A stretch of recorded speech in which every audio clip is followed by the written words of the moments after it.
Hi, is this thing on? This thing is on. How have you been? Wow, it's cool. I'm on the bottom half now. I'm usually used to doing my... Oh, yeah, because you're the one that's controlling you. You're right. Hi, Dessie. I know. How's it been? It's been going. I haven't seen you in years and years and years. It's been a long time. Yeah. I shouldn't have left you without a dope beat to step. Oh, hey, okay. Get it lit. $1,000 for the quarantine. Why do you want to talk to me? Why do you want to interview me for? Because you're a dope person. Are you not a dope person?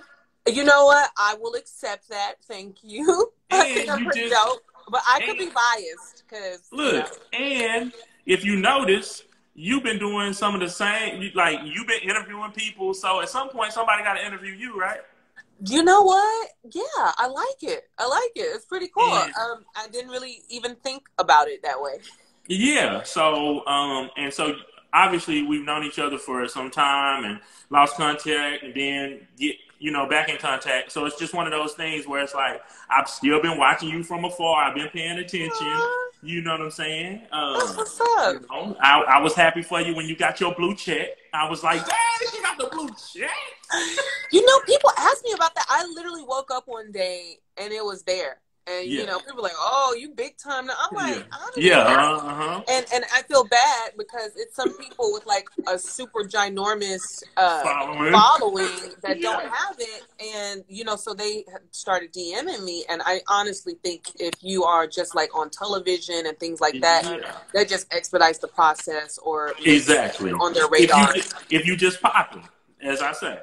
Okay, or if you popping. So just take that you popping, and I even saw your was it your TikTok the other day? I don't have a TikTok. Oh, so not the TikTok. Challenge.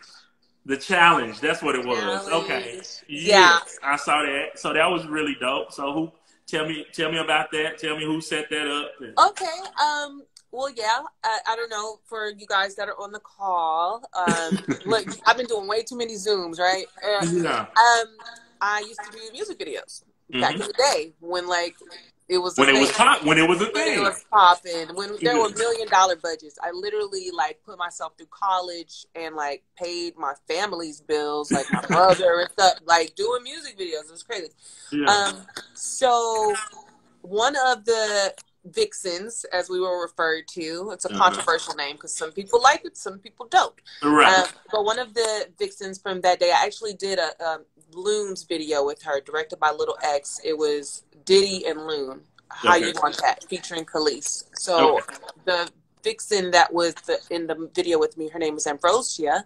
She reached out and she was like, hey, I'm thinking about we should do like that Don't Rush challenge and get a bunch of the girls together because maybe people want to see what we're doing now. And I'm like, right. Okay, and Claudia was in there, my homie. Me and Claudia are pretty tight. She was in there. CJ. I was just talking about Claudia earlier today on my live, actually. That's so funny. She was in have long life.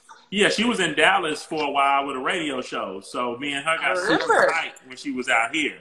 Oh, that's dope. Yeah, but I love hearing Claudia on radio. She's really good at it. Yeah, she is. And we had knew each other also from, I used to be Tom Joyner's assistant. So we had met on one of the cruises back in the day too. So we had been cool for years too. So so I'm literally going through the challenge like, okay, yeah, that's my homie. Okay, that's my homie too. Like, okay, cool. I think it was really cool because it brought back that feeling of nostalgia and, everybody that was a part of that world, because we really were a part of something really great. Man, and it was a great time. And also I saw a lot of people bringing back, like, the Black Men's Magazine. Like, that was our fade, too, was we picked a magazine cover that we're on, or a magazine from back in that day. So it was Black Men's Magazines. You saw a lot of Black Men's Swimsuit. You saw a lot of Space Black Woman. Yeah, and I feel like then it was like there was more mystique about it. It was sexy. There was more money. Yeah. You know what I'm saying? Now you can just slide into Gloria Velez's DM. You can just slide into my DM. And I thought it was pretty cool, too, because Melissa Ford did it, too. So Melissa was on it. It was Lyris. Again, it just, the Source magazine, it was cool to have, like, older magazines that we used to be in, like, reposted and say, oh, you're our favorite. Right, and it made you kind of forget too, like, oh my God, like this was a whole thing, right? Yeah, where you think Instagram models came from? We paved the way. Definitely, definitely, and they always, and you know, people always got to take things too far, right? Absolutely. Even with the challenge, like something we're trying nice to do, people were like, oh, but such and such is missing and so is missing. And yes, we were missing some great people, but we were trying, and we're also trying to do it on a deadline. And we're also trying to do it before the thing isn't even a hot challenge to do anymore. Right, So waiting on all these divas, like, let me just tell you, and I say divas in the nicest way possible, I'm just happy we got those many on one video. Plus, do you really want to watch a 30-minute Don't Rush? No, nobody's watching it, because I think what was it, a minute or 2 minutes or something like that. Yeah, but it was a good. If you made the cutoff time and you got your video in, then we made it happen. So and a lot of people look good. You know what I'm saying? Because, like, I will say, I looked at the dance Don't Rush challenge, and I was like, what's the dance Don't Rush challenge? It had like Big Les and all the people that danced in the videos. Oh, wow. See that? Do you know what I want to say about ours? There were kind of people, because people are kind of mean. You got your little internet warriors, internet keyboard gangsters, I call them. That you have to ignore. But it was a couple of the girls on our challenge are very, very successful plus size models. And so people don't understand that's a whole lane. Hello, Lane Bryant.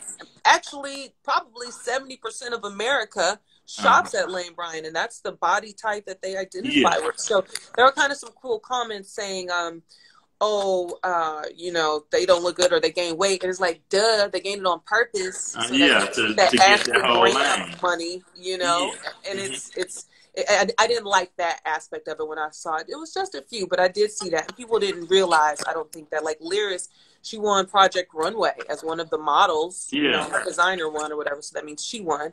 But she won as a plus-size model, which was a really big deal for the plus-size community.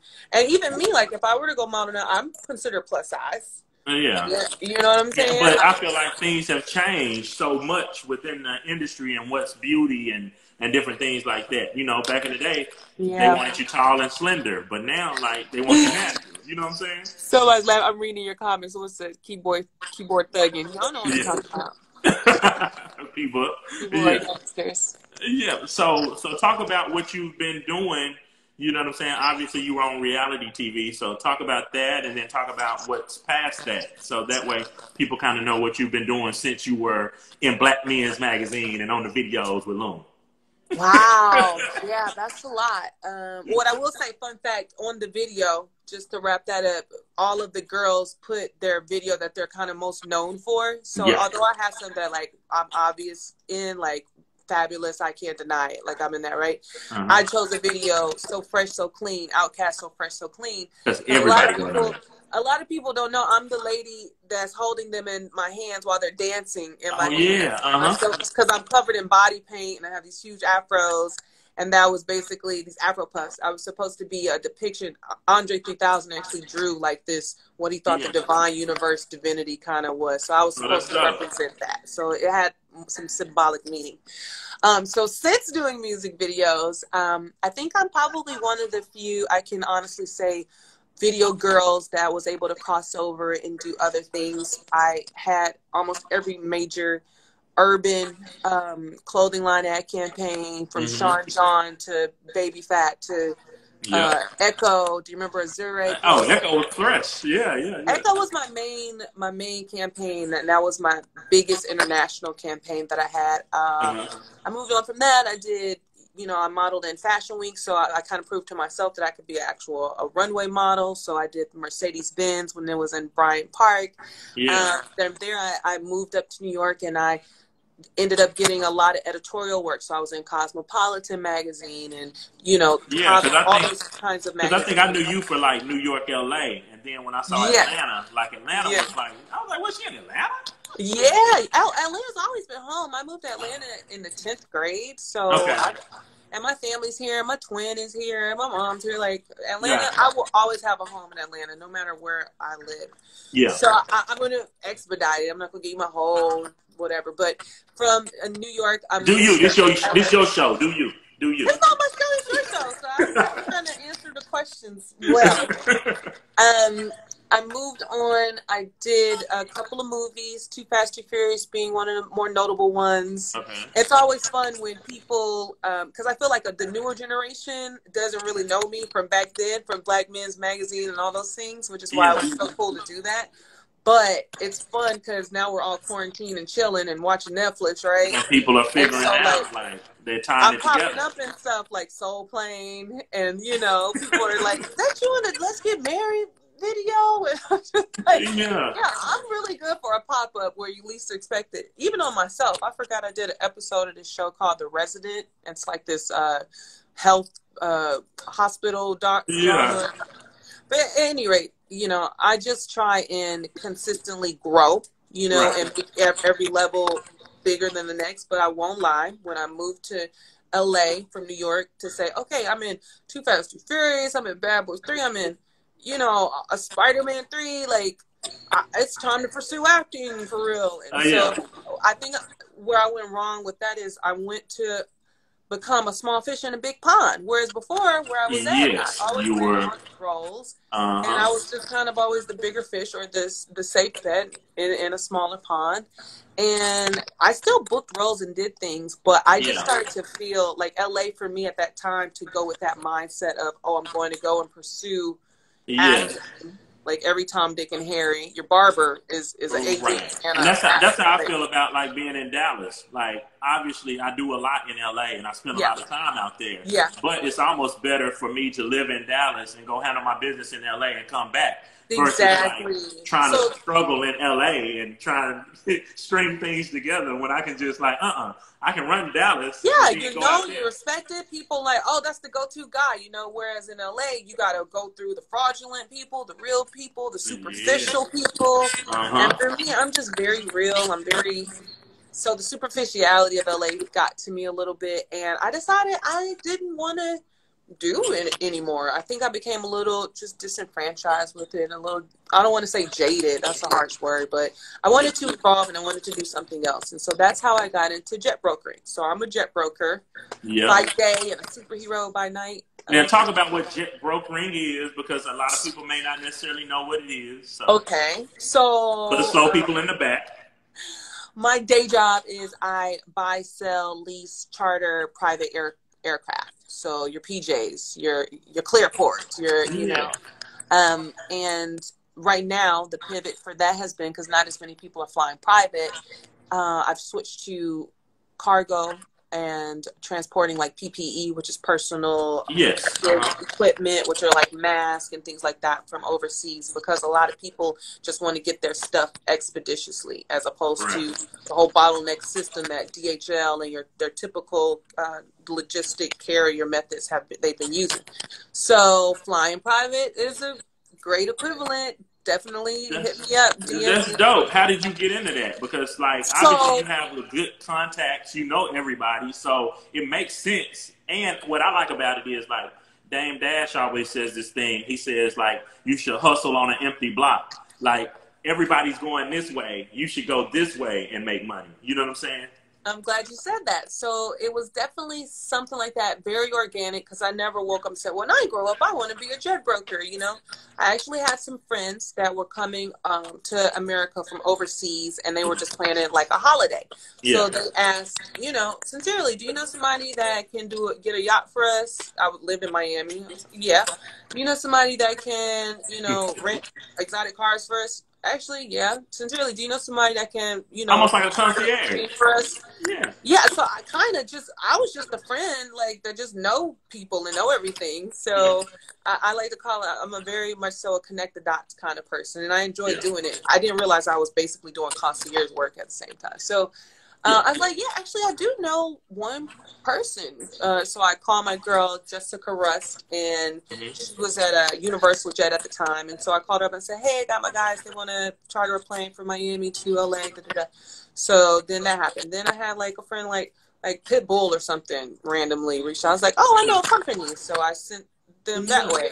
Then next thing you know, Neo's chartering with us. And then I'm sending them that way. And they're just like, the company stopped. Jessica came. She was like, you know what? You send us so much work. Would you like to work for us? And I'm like, yeah. Because I was, you know, this is before I realized, one thing I want to say to you guys and leave you with is, your network is your net worth. Okay, man. So, you know, that's the name of my networking events that I do. Network is your network. Yes. I love that, and it's true. And one thing, when early on when I was video girl starting out, Dee Wells, shout out Dee, she used to do my hair. She used to be on all the sets. And she told me, she's like, sincerely, you are so great. You have such a great personality. People love you. She was like, but you have to establish a rapport with people. You gotta be memorable. You gotta make sure people, you know, want to fuck with you, basically. And I just kind of never. That was one of those things along the way. I just that you always remember. That you always go back to. Yeah. So from having a great rapport with people, where I was stuck at in those days is I didn't know how to monetize it. Yeah, and I didn't think about that's where a lot of people. That's where a lot of people struggle. Like, okay, I know everybody. I know a lot of people. I'm great at this. How do I monetize it? Exactly. So before and at the same time, you have to be careful with it because everything isn't about money. Everything is not about money. All money is good money either. Yeah. So I was in the place of, well, I just do it because I like to do it and I like to hook people up. It makes me feel good, you know. But then people are like, you didn't get a commission off of that? I'm like, why would I do that? Like, so I just wasn't in that space. So now for somebody coming to me saying, you obviously have value even to our company. You know, that was like the beginning of the game changer for me. Like, hey, I do have these amazing relationships. I do have, and the thing is too, I don't call people and ask people for stuff. So when I do call, people answer my phone. Yeah, they know it's important. And it's like, I don't have 1 million followers on Instagram, but my followers are like the president of record labels, and you know, and it's quality. Millionaires and vice presidents of countries and stuff. So it's for me, I've always been a quality, not quantity kind of person. Right. So now you understand why I wanted you on the show. I don't know. I'm just running my mouth, child, and telling the business. But yeah, I mean, if I can definitely give that lasting tip to somebody, figure out how to monetize your situations. Figure out how to monetize and utilize your relationships. Nobody wants to be used or feel like they're being used. Yeah, it has to be a win-win. Yeah, but I feel like it's foolish on your part if you have someone that's an amazing, like, I think it's stupid for you to know me and not say, sincerely, come on my live show. That's utilizing me as a person and as your friend. And I also appreciate that, right? Yeah. As opposed to like just saying, say you didn't even really know me like that. And like, yeah, I want to get you on my live just so maybe you could boost your followers. Now that's using, you know? Right. Then you know I'm going to speak a word or have something, hopefully, that will impact people or something they want to hear. Yeah, man. So let me finish telling you what had happened. Okay, look. I don't want to do entertainment anymore. Do we need to, because you got 1:30. Do you want to go out and come back in? Do you want to talk? 1:30? Because you live only goes for an hour. So we talk for an hour? No. We only talk for about 20 minutes. I'm just trying to let you know that it's about to cut off. Do you want to? It's your show, babe. Whatever you want. Let's cut off. I'm going to cut it off, and then I'm going to get you back in. So that way we don't cut you off in the middle. I'll join. I see you guys in a bit. Save it. Yeah, I'm definitely saving it. Okay, I'm about to go out and bring you back in. All right, I'm here. That was our commercial break.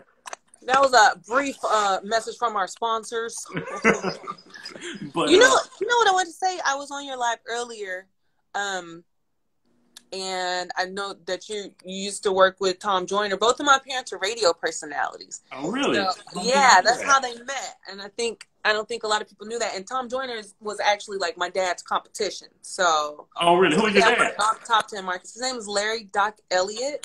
The what music doctor. He was on WHUR in DC. He did the Breakfast Jam there. He competed against Tom on that. He was in DC, WJOB. He helped flip the format from WJZZ to WHUR.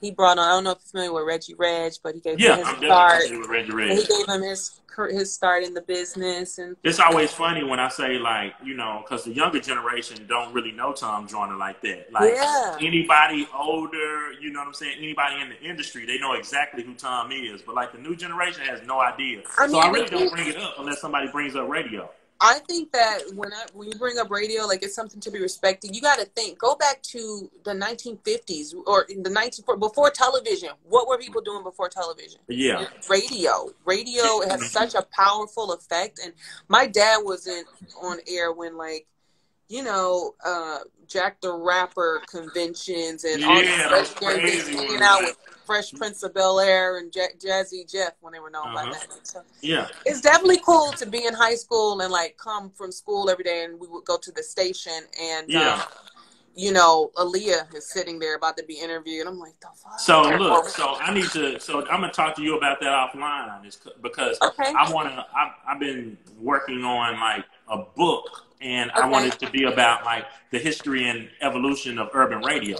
Oh, let's talk about it. My dad was one of the Marconi winners. Like he's really good at what he did. Because when radio first started, it was supposed to be about information and letting people know what was going on. But at some point, it became about sponsorships, right? And so, okay, like Tom Joyner was one of the last shows that was truly a party with a purpose. And so he has the foundation and different things like that. But at some point now, a lot of radio is just straight entertainment and gossip, and it's not anything like ads for the club. But now it's a way to inform people. I think people are getting back to it at the end of the day. But we have to get back to it right now. Yeah. But I wanted to, like, when it comes to, like, you remember back in the day when Denny's wasn't serving black people, right? So Denny's didn't want to sell. It was okay. So if Denny's was your sponsor, do you take the money from Denny's? Do you talk about the story? That's what I want to talk about in the book.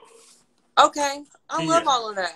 Because it all changed. Well, let me finish. Let me pick up where I left off. Oh, yeah. Before that came, I'm going to wrap that up because there's something I want to talk about today that bothered me.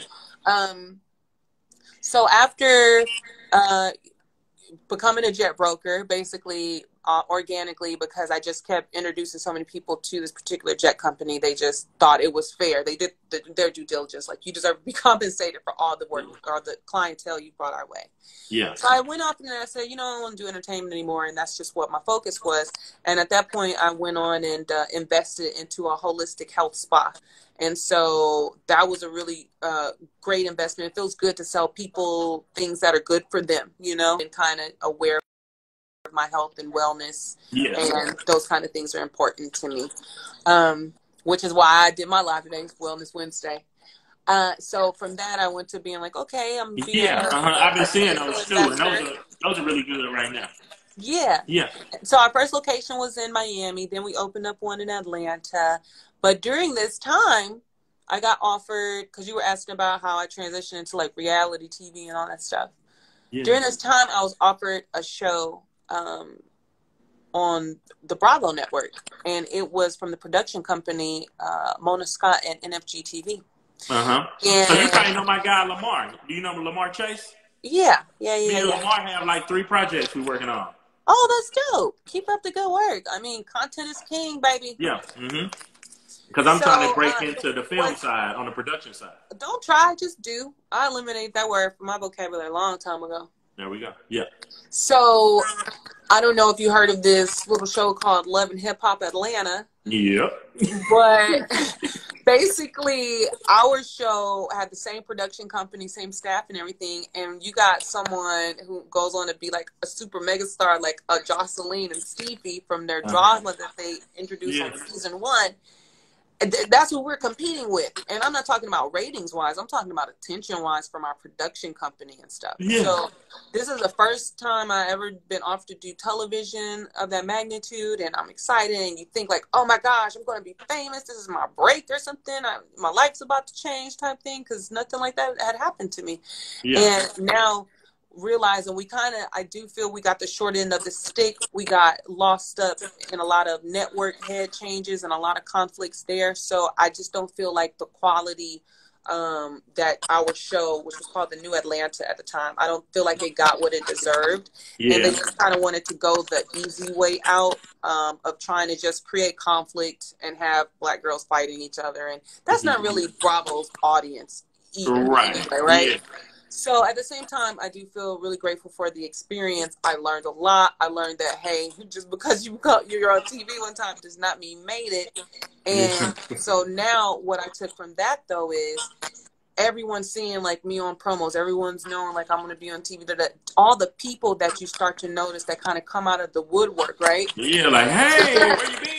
Yeah, not even that, or let me represent you, or let me this, or let me do that, or or definitely just trying ownership. Oh, now I got 5 cousins I know about type thing. You start to see all of this, right? And then you start to see a lot of, oh, well, can I, and give me this, and can you, so, and people, you're like, yeah, sure, I'm good, I got it. Let me help you out. Let me do this, and especially by nature, I'm just a giving, helpful person.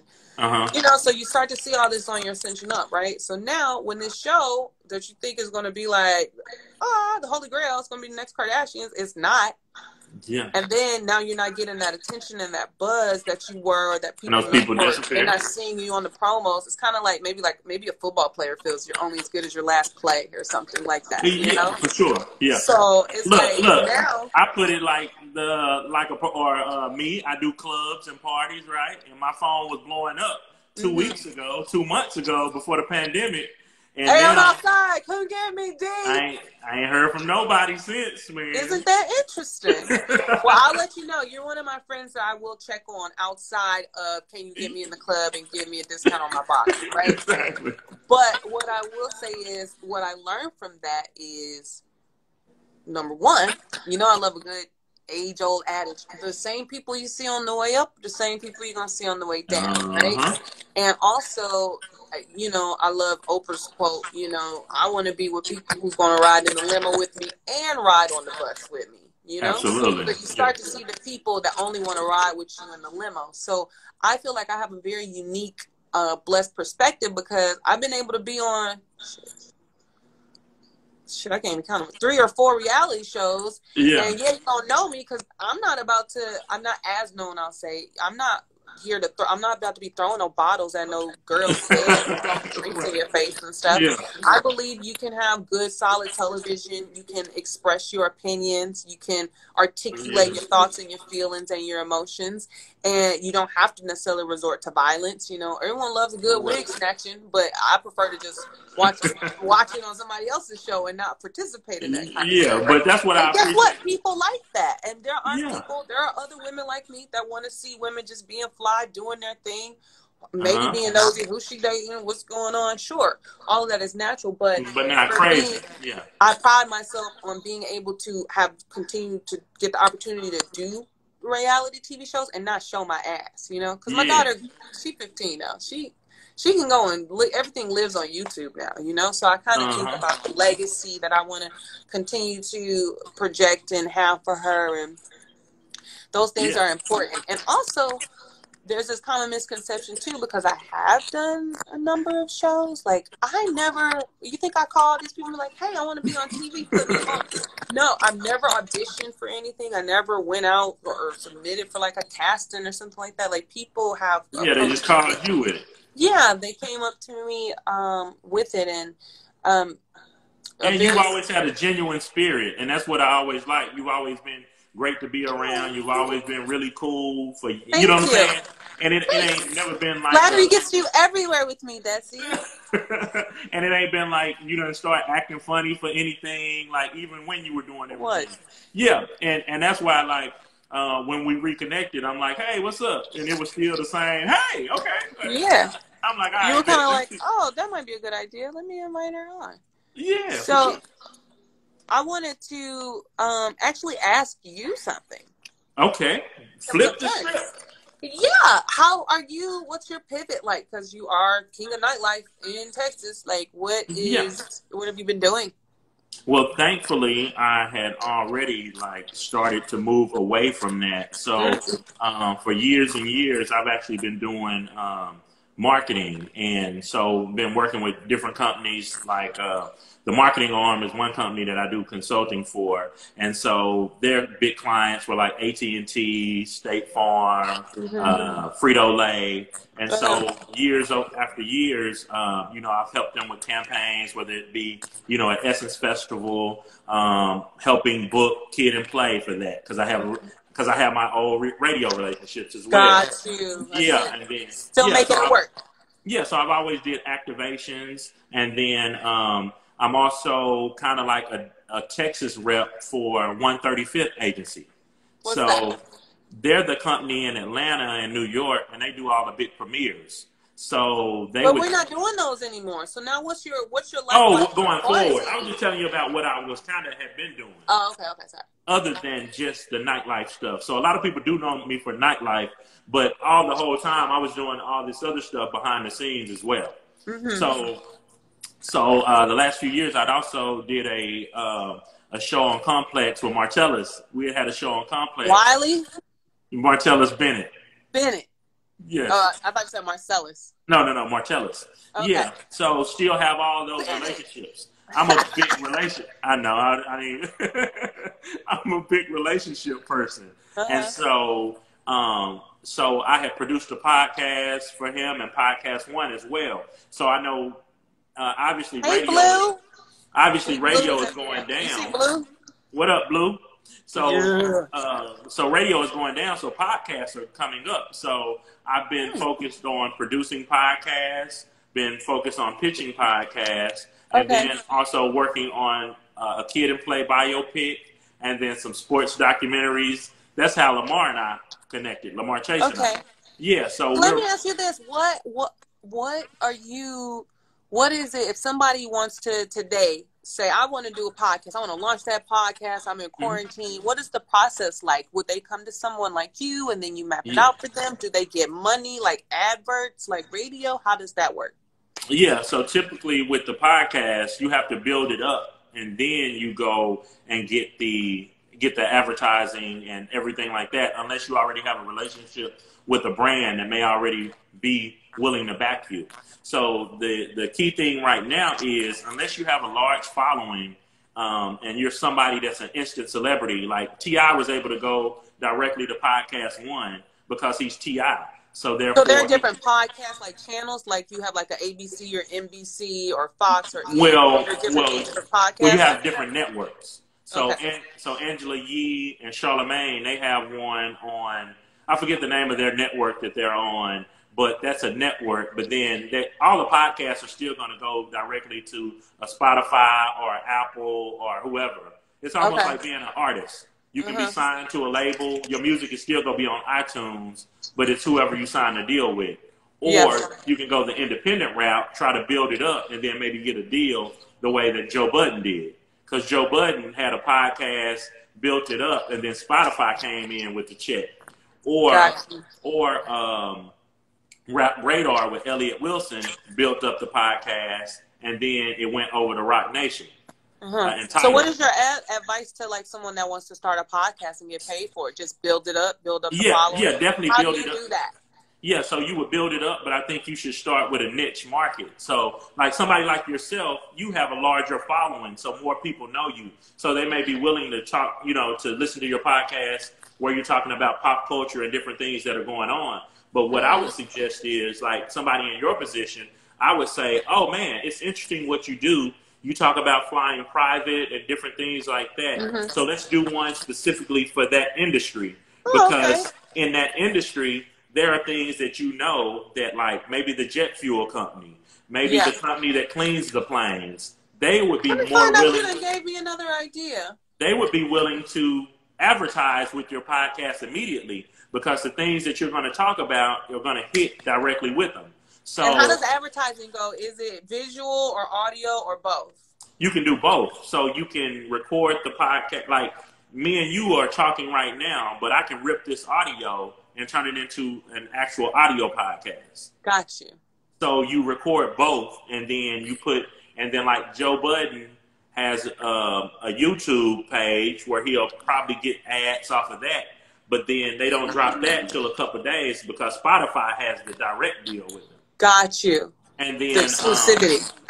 And then Drink Champs with Noriega, if you're familiar with his show. I am. Everybody is. So he has a deal with Tidal. He has a deal with Revolt for TV, Tidal, and he also has a deal with Nas at Mass Appeal. So it's 3 different distribution channels for it. And so another I'm working on a liquor podcast because think about it, the liquor industry. Think about like the guy. You still trying to come for those first quarter activation dollars? Yes, because think about somebody like a Ken Austin. Okay. People outside of the industry don't know who Ken Austin is, but Ken Austin is the one that started Avion Tequila with Jeezy and sold it. Yep. And he has Proper 12 with Conor McGregor now. Oh. So in the liquor industry, if I'm interviewing and that Ken, is an essential worker. Exactly. Yeah. So if I go and interview Ken Austin for a liquor podcast, then all the liquor companies and the industries that are around liquor industry would be willing to, and I don't have to have as many followers or listeners because what did you say earlier? Quality over quantity. So if I have the right people with this liquor podcast or with this jet podcast, I will be able to make money off of advertising without actually having a million and millions of listeners. Got it. Okay. Yeah. And we'll talk offline. Yes. And then you can also do it by season. And so the way you do it by season is like if you're with Podcast One, they want you to do one every week forever and ever and ever. And that may be a little too much for somebody, right? Yeah. But what, if you saw Up in Smoke with Matt Barnes and Steve Jackson, or the Knuckleheads with Q Rich, they do it by seasons. Maybe we record 10 episodes, we get 10 dope people, we take that, package it, make sure they're evergreen. I like that better. Yeah, and then you get the sponsor to kind of come in and sponsor that, and then we drop them strategically, and then we go on about our business. Okay, now 10 more for season 2. I like that. That's a beautiful pivot. Yeah, and with you can get in front of anybody. Anybody will sit down or do a live with you because of your relationships. Oh, okay. Yeah. I don't know. I feel like that's the basis of my podcast. Literally, I'm just inviting like my friends, people I really know, because I want it to be organic. I don't want it to be like too produced or too forced or too feel like work, Conversations. And also I don't get on live. I don't really share myself much with people. So it's really cool. I miss people. Shit. I miss interacting with folks, but it's a cool way to interact with people. And that brings me to, remember I told you something I want to talk about, upset about? Yeah.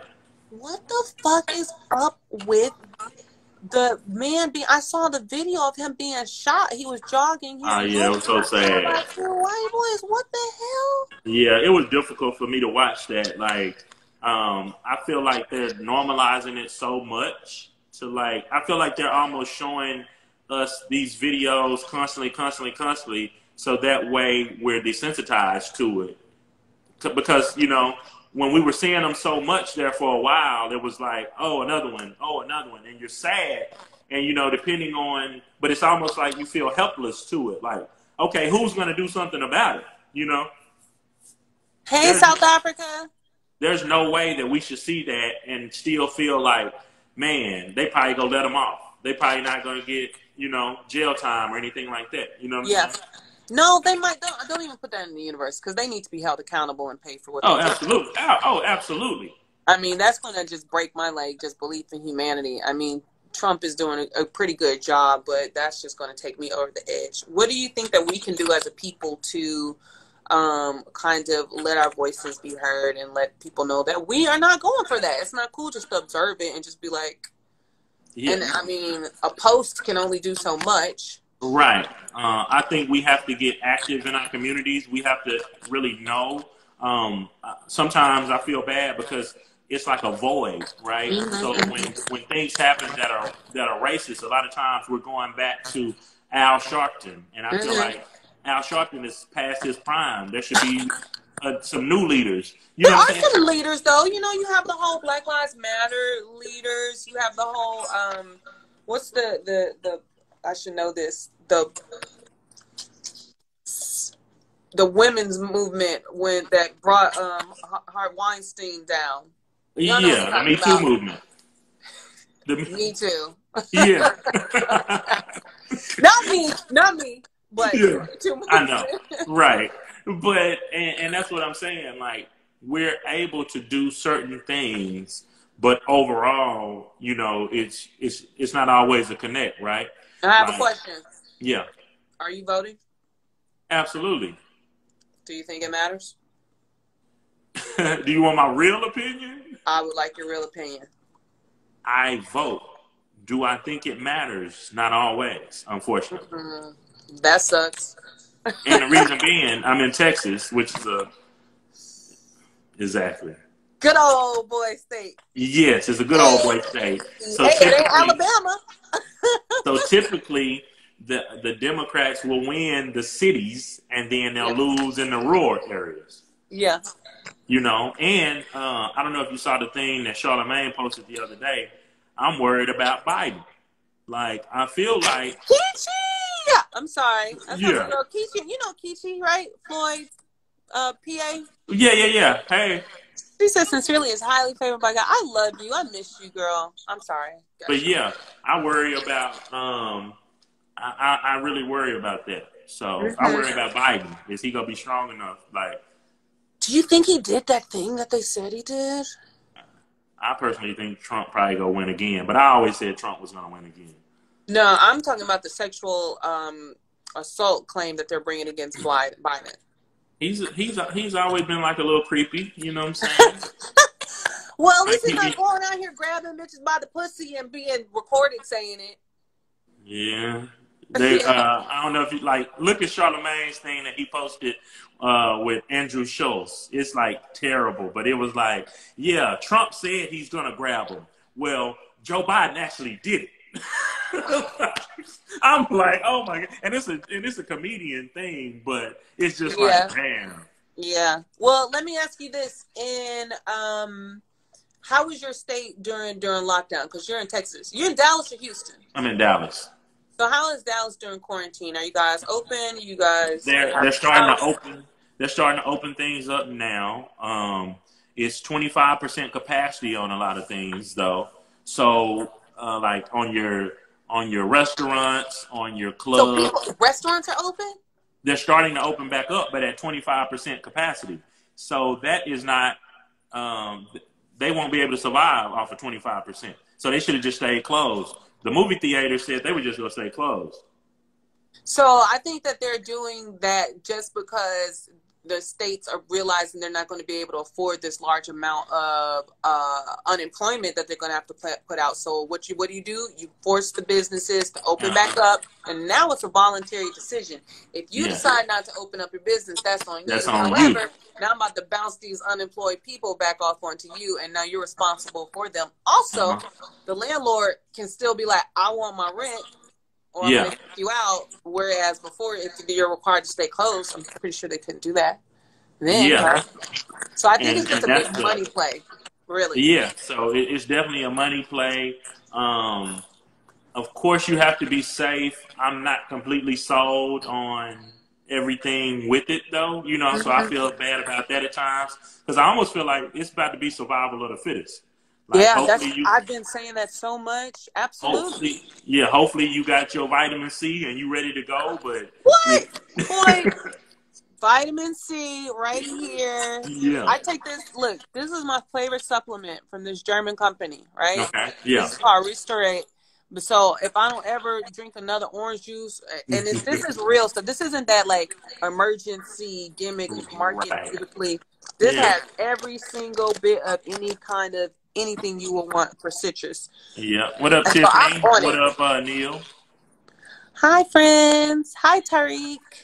Breakfast biscuits. Yum. So just rest but how about here in Georgia? They specifically started out with beauty shops, barber shops, hair salons, nail salons. Yeah, so those are opening up here on Friday. Tattoo parlors. Yeah, so those are opening up here Friday. But we started with that. How should we feel about that? You should feel like they want black people to pass it around as quickly as possible. Guess what black people doing?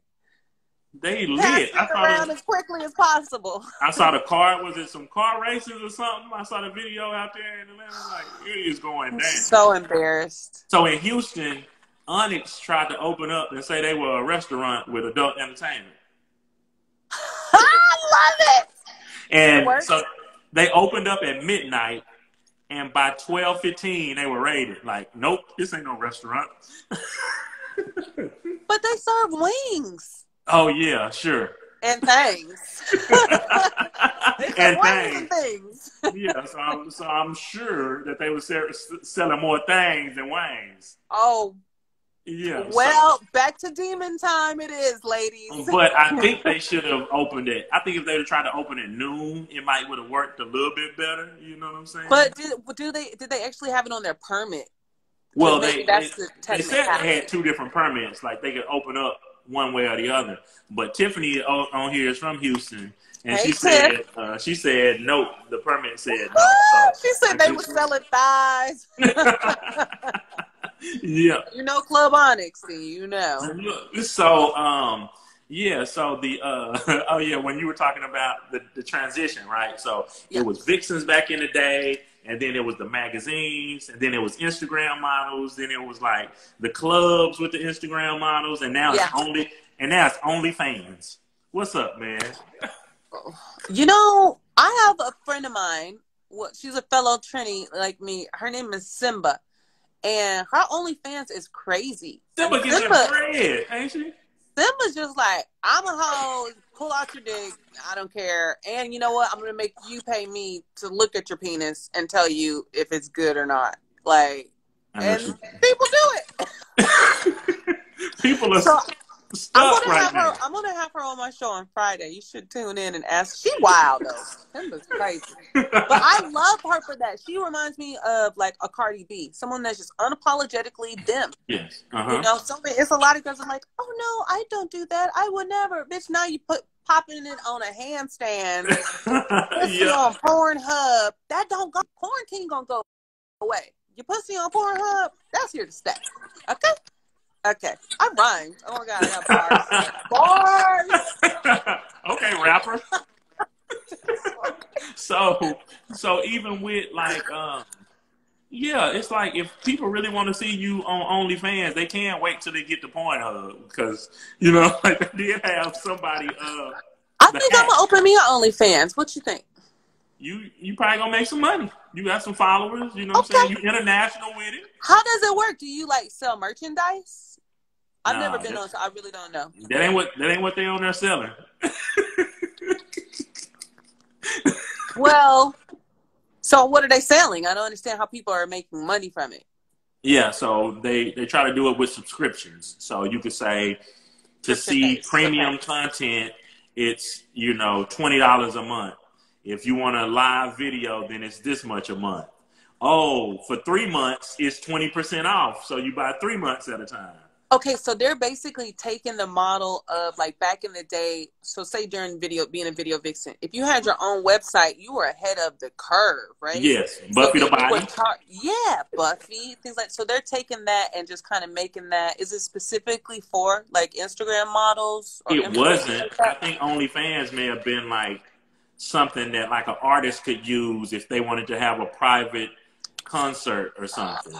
You know what I'm saying? But it done turned into these women on here showing their body, a video, if you want to be able to see these pictures. And they'll throw things out there because everybody got an Instagram. So I can see pretty pictures of you on Instagram. Yeah. But if I want to see you take that top off, now I have to subscribe to your OnlyFans.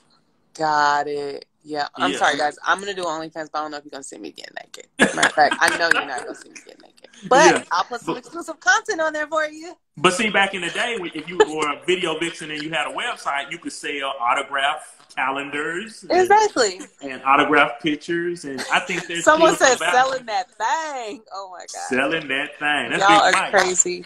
What up, Big Mike? Bonsu, one of the top writers, legendary in the game, period. What up, Bonsu? For XXL, all kinds of huge publications. Oh, that's dope. It was big with fitness gurus also. Oh, okay. So I guess you could sell like your online workout. Yes. But they done turned it into something else. You know how people do. People will do what people do. Have you seen the little bingo game or the little spin the wheel game that they done started on Instagram? No, what is that? Tell me. So it'll be like a split screen like this. So it'll be one person, and they'll say, "Okay, cash out me $10 for a chance to win 100." But 15 people will fit. You know, you need 15 people to put in their $10. So now that makes 150, but they only pay out 100. And so they'll literally be on live the whole time, like, "Yo, I got 2 more slots left. 2 more slots left. Cash out this." So you'll see the wheel at the bottom, and then them talking at the top. So it would be like me hosting and you with the spin the wheel. Where do I spin? Like I have a physical wheel that I'm spinning? It'll be like an internet one. So people will cash out $10 each. So 15 slots.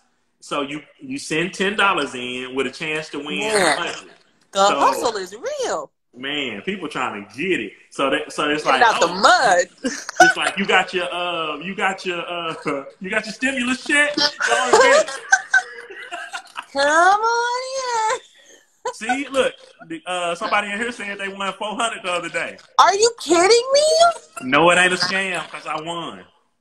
That's crazy. And see, and I don't think it's a scam. I think it's like, I just think them people going to jail for gambling on the internet.